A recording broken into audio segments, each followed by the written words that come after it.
Thank you. It's an honor and privilege to be here today. I must correct him, though. I wish I was going to be the director, but I am just a cemetery representative here at Ohio Western. This is a part of a speech by Senator John McCain, the senator from the U.S. state of Arizona. As you may know, I spent 5.5 years as a prisoner of war during the Vietnam War. In the early years of our imprisonment, the NVA kept us in solitary confinement, or 2 or 3 to a cell. In 1971, the NVA moved us from these conditions of isolation into large rooms with as many as 30 to 40 men to a room. This was, as you can imagine, a wonderful change. It was a direct result of the efforts of millions of Americans on behalf of a few hundred POWs 10,000 miles from home. One of the men moved into the room was a young man named Mike Christian. Mike came from a small town near Selma, Alabama.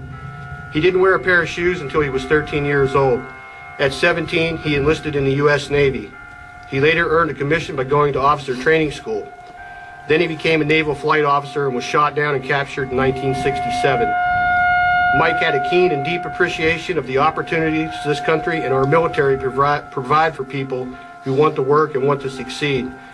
As part of the change in treatment, the Vietnamese allowed some prisoners to receive packages from home. In some of these packages were handkerchiefs, scarves, and other items of clothing. Mike got himself a bamboo needle. Over a period of a couple months, he created an American flag sewed on the inside of his shirt. Every afternoon before we had a bowl of soup, we would hang Mike's shirt on the wall of the cell and say the Pledge of Allegiance. I know the Pledge of Allegiance may not seem the most important part of our day now, but I can assure you that in that stark cell, it was indeed the most important and meaningful event.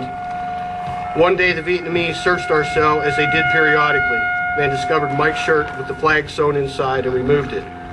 That evening, they returned, opened the door of the cell, and for the benefit of all of us, beat Mike Christian severely for the next couple of hours.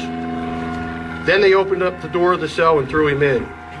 We cleaned him up as best we could. The cell in which we had lived had a concrete slab in the middle of which we slept. 4 naked light bulbs hung in each corner of the room. As said, we tried to clean up Mike as well as we could. After the excitement died down, I looked in the corner of the room, and sitting there beneath that dim light bulb with a piece of red cloth, another shirt, and his bamboo needle was my friend Mike Christian. He was sitting there with his eyes almost shut from the beating he had received, making another American flag. He was not making the flag because it made Mike Christian feel better. He was making that flag because he knew how important it was to us to be able to pledge our allegiance to our country and our flag.